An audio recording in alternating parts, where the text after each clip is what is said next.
Hello students, welcome to psycho Gyan YouTube channel.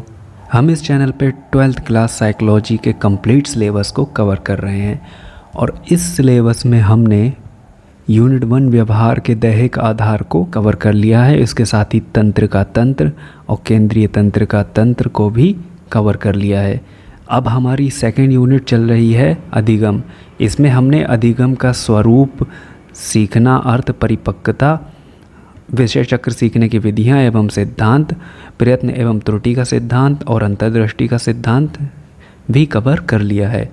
इन सब की video आपको यहाँ कार्ड में मिल जाएंगी। आज इस वीडियो में हम कवर करेंगे प्राचीन अनुबंधन का सिद्धांत। सीखने का प्राचीन अनुबंधन सिद्धांत कुछ अन्य नामों से भी जाना जाता है। इस सिद्धांत को पावलव का अनुकूलित अनुक्रिया सिद्धांत, अनुबंधन सिद्धांत, प्रतिस्थापन सिद्धांत तथा शास्त्रीय अनुबंधन सिद्धांत भी कहा जाता है। इस सिद्धांत का प्रतिपादन रूसी शरीर शास्त्री इवान पी पावलव ने 1904 में किया था।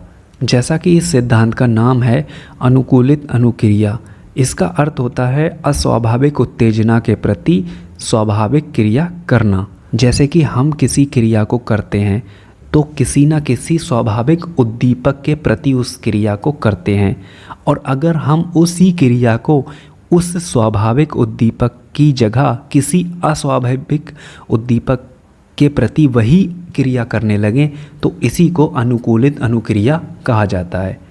इस सिद्धांत की पुष्टि के लिए पावलव ने अपने पालतू कुत्ते पर प्रयोग किया। इस प्रयोग में इन्होंने अपने कुत्ते के गले से लार की नली को काटकर उसको ट्यूब के साथ जोड़ दिया और उस ट्यूब को एक कंटेनर तक ले गए।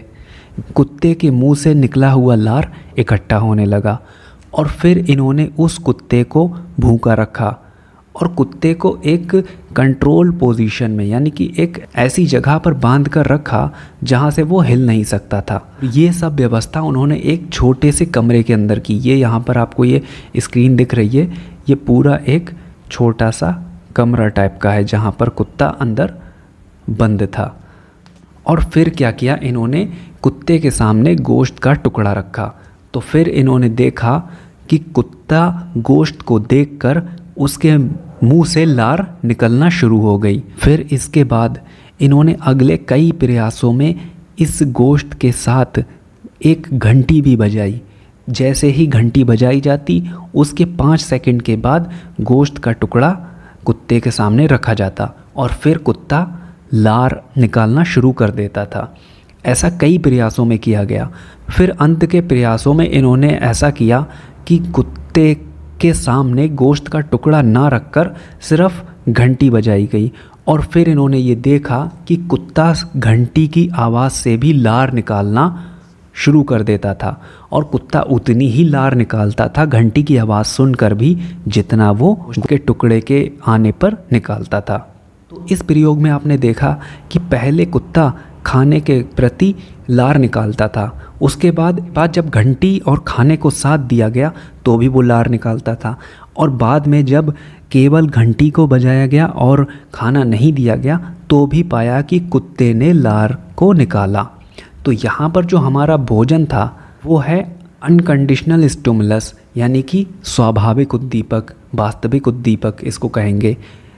और जो यहाँ पर लार का निकालना है, जो भोजन को देखकर कुत्ते का लार का निकलना है, ये है स्वाभाविक अनुक्रिया, यानी कि अनकंडीशनल रिस्पॉन्स। बीच के प्रयासों में जब घंटी और भोजन को साथ दिया गया तो घंटी क्या है, यहाँ पर कंडीशनल स्टिमुलस है और भोजन स्वाभाविक, और जो लार है वो भी यहाँ पर अनकंडीशनल रिस्पॉन्स है, यानी कि स्वाभाविक अनुक्रिया है।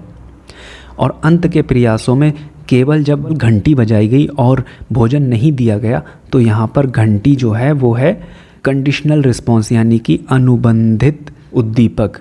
और जब अनुबंधित उद्दीपक के प्रति कुत्ते ने लार निकाली तो इसे हम कहेंगे कंडीशनल रिस्पॉन्स, यानी कि अनुबंधित अनुक्रिया। अब इस सिद्धांत के कुछ नियम देख लेते हैं। पहला सिद्धांत है वो है समय का सिद्धांत। दोनों उद्दीपकों के मध्य समय अंतराल जितना अधिक होगा उद्दीपनों का प्रभाव उतना ही कम होगा। अगर कंडीशनल स्टिमुलस और अनकंडीशनल स्टिमुलस को देने में समय का अंतराल बहुत अधिक रखेंगे तो इन उद्दीपकों का प्रभाव कम पड़ेगा और जो हमारा सब्जेक्ट है वो अनुक्रिया भी नहीं देगा, और जो हमारा सब्जेक्ट है उसकी अनुक्रिया भी कमज़ोर प्रकार की रहेगी। जैसे कि अगर हम यहाँ पर कुत्ते के प्रयोग में हम भोजन और घंटी को बहुत समय के बाद देते तो कुत्ता फिर इन दोनों को अनुबंधित नहीं कर पाता। अगला सिद्धांत है तीव्रता का सिद्धांत। ये सिद्धांत कहता है कृत्रिम उद्दीपक प्राकृतिक उद्दीपक से अधिक तीव्र व सशक्त होना चाहिए, तभी सब्जेक्ट हमारा कृत्रिम उद्दीपक को प्राकृतिक उद्दीपक से अनुबंधित कर पाएगा, वरना उसका जो ध्यान है वो प्राकृतिक उद्दीपक पर ही रहेगा, कृत्रिम उद्दीपक पर उसका अवधान नहीं जाएगा। अगला नियम है एकरूपता का सिद्धांत। यह सिद्धांत कहता है अनुबंधन की प्रक्रिया ठीक उसी स्थिति में सशक्त होती है जब एक ही प्रयोग को बहुत दिनों तक ठीक उसी प्रकार दोहराया जाए। मतलब कि जैसा कि हमने इस प्रयोग में देखा कि घंटी और खाने को एक ही सेटिंग में बार बार दिया गया उसको, यानी ऐसा तो था नहीं कि एक जगह कुत्ता बंधा हुआ था दूसरी जगह कुत्ते को गार्डन में ले जाकर फिर दिया गया।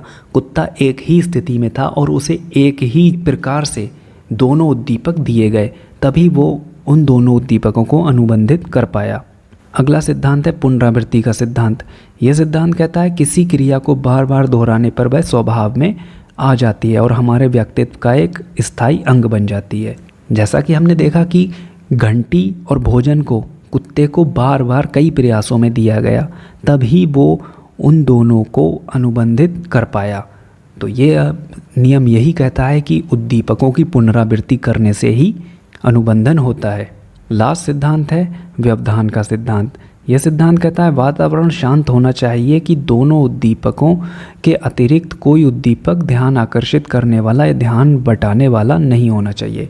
मतलब कि अगर उन दोनों उद्दीपकों के अलावा वहाँ पर कोई और तीसरा उद्दीपक मौजूद है तो वो सब्जेक्ट का ध्यान अपनी ओर आकर्षित कर लेगा, जिससे उसको अपने वास्तविक उद्दीपकों और अनुबंधित उद्दीपकों की तरफ ध्यान देने में कठिनाई होगी। इसीलिए वातावरण में कोई अन्य उद्दीपक ना हो, और इसी को कंट्रोल करने के लिए पावलव ने उसे एक विशेष प्रकार के कमरे में बंद किया था। अब देख लेते हैं इस सिद्धांत का मूल्यांकन। इस सिद्धांत के कुछ दोष के साथ साथ इसके कुछ गुण भी हैं, तो पहले इसके दोष देते हैं। यह सिद्धांत मानव को मशीन मानकर चलता है, वास्तव में मानव चिंतन तर्क कल्पना के आधार पर अनुक्रिया करता है। यह भी बात सही है, यानी कि यह सिद्धांत जो है वो एक मानव को मशीन मानकर चलता है कि जैसे हमने उसके सामने उद्दीपक रख दिए वो वैसा ही रिस्पॉन्स करेगा, लेकिन ऐसा नहीं है। रियलिटी में जो मानव है उसमें चिंतन करने की योग्यता है, तर्क करने की योग्यता है, और वो स्टिमुलस को देखकर विचार करके ही अनुक्रिया करता है। इसका दूसरा दोष है कि बाद में वास्तविक उद्दीपक ना मिलने पर अनुक्रिया करना बंद कर देता है। जैसे कि कुत्ते के साथ हमने देखा कि उसको खाने के साथ अगर घंटी दी गई तो वो कुछ टाइम के बाद केवल घंटी बजाने पर ही लार निकालना शुरू कर देता था। लेकिन अगर हम ऐसा बार बार करते रहें, केवल उसको भोजन ना दें और घंटी ही बजाते रहें, तो एक टाइम ऐसा आएगा कि वो घंटी के प्रति लार निकालना बंद कर देगा। ये सिद्धांत सीखने की प्रक्रिया की वैज्ञानिक व्याख्या नहीं करता, केवल उन्हीं परिस्थितियों का वर्णन करता है जिनमें सीखने की क्रिया होती है। यानी कि ये सिद्धांत जो है वो वास्तविक सीखने की प्रक्रिया में हेल्प नहीं करता है। अब उसको कुत्ते को एक कंडीशन में रखा गया था जहाँ से ना वो हिल सकता था ना डुल सकता था, उसके सामने भोजन भी सेम तरीके से आता था, लेकिन वास्तव में ऐसा नहीं होता है। व्यक्ति किसी भी स्थिति में हो सकता है। इस सिद्धांत के कुछ गुण भी हैं। पहला गुण है पुनरावृत्ति सीखने का प्रमुख कारक है। यह सिद्धांत पुनरावृत्ति पर बल देता है। यह सिद्धांत बार बार उसी क्रिया की पुनरावृत्ति करने पर बल देता है। जैसा कि हमने देखा कि कुत्ते के सामने भोजन और घंटी बार बार प्रस्तुत की गई थी, तभी वो उसको अनुक्रिया देना सीख पाया था। अगला गुण है ये सिद्धांत अच्छी आदतों के निर्माण तथा आचरण व व्यवहार को बदलने में सहायक है। जैसा कि भोजन के साथ हमने घंटी को अनुबंधित कर दिया था, इसी प्रकार हम लोगों के व्यवहार को भी किसी न किसी व्यवहार से मोल्ड कर सकते हैं, उनमें बदलाव ला सकते हैं। अगला गुण है, ये सिद्धांत सीखने के लिए विशेष महत्वपूर्ण है क्योंकि इसमें एक वस्तु को दूसरी वस्तु से अनुबंधन करके सीखने में आसानी होती है। ऐसा रियल लाइफ में भी होता है, क्योंकि अगर हम किसी एक विषय को सीखते हैं और उसी से संबंधित किसी दूसरी विषय वस्तु को सीखना चाहते हैं तो पहली सीखी हुई विषय वस्तु दूसरी सीखी हुई विषय वस्तु में हमें सहायता करती है। अगला गुण है इसका, मानसिक रोगियों का उपचार इस सिद्धांत से सफलतापूर्वक किया जा सकता है। जैसा कि इस सिद्धांत में किसी व्यवहार को दूसरे उद्दीपक के साथ अनुबंधित कर सकते हैं, इसी प्रकार हम मानसिक रोगियों का उपचार भी इस विधि द्वारा कर सकते हैं। अब इससे संबंधित कुछ प्रश्न देख लेते हैं। पहला प्रश्न है, संबंध प्रत्यावर्तन सिद्धांत के मुख्य प्रतिपादक कौन हैं? पैवलव हैं, कोहलर हैं, थॉर्नडाइक हैं, मैकडूगल हैं। इस सिद्धांत के प्रमुख प्रतिपादक हैं पैवलव। अगला प्रश्न है, प्राचीन अनुबंधन सिद्धांत से संबंधित है। Skinner, Allport, Thorndike, पावलव। इसमें भी आंसर पावलव है। अगला प्रश्न है, पैवलव ने अपना प्रयोग किस पर किया? कुत्ते पर, बिल्ली पर, चूहे पर, बंदर पर? पैवलव ने अपना प्रयोग कुत्ते पर किया। तो ये था प्राचीन अनुबंधन का पूरा वीडियो और इसके PDF नोट्स आपको डिस्क्रिप्शन में मिल जाएंगे। अगर आपको हमारी वीडियोस अच्छी लगती हैं तो इनको लाइक कीजिए। इसी प्रकार के और वीडियोस पाने के लिए हमारे चैनल को सब्सक्राइब कीजिए और अपने दोस्तों के साथ भी इन वीडियोस को शेयर कीजिए ताकि उनकी भी हेल्प हो सके। मिलते हैं अगली वीडियो में। Thanks for watching.